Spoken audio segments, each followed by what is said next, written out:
Hi, I have a 24-inch Craftsman snowblower that I put away during the summer, and now that it's winter, and I have to remove the snow, it won't run or it won't turn on.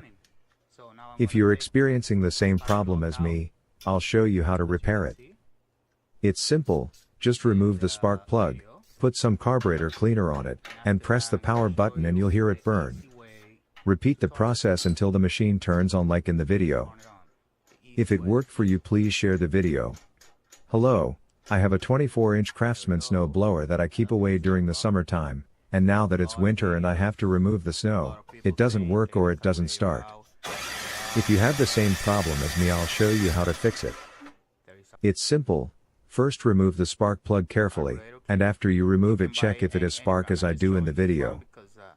Then when you see that it has spark, is when you will have to put a little carburetor cleaner where the spark plug goes, in the hole where you put the spark plug.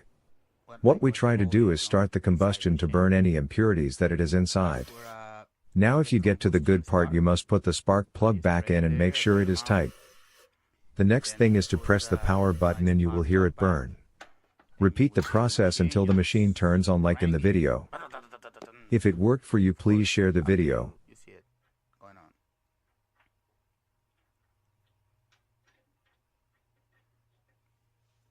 Then there you would see, put my spark plug back and start my machine. Easy.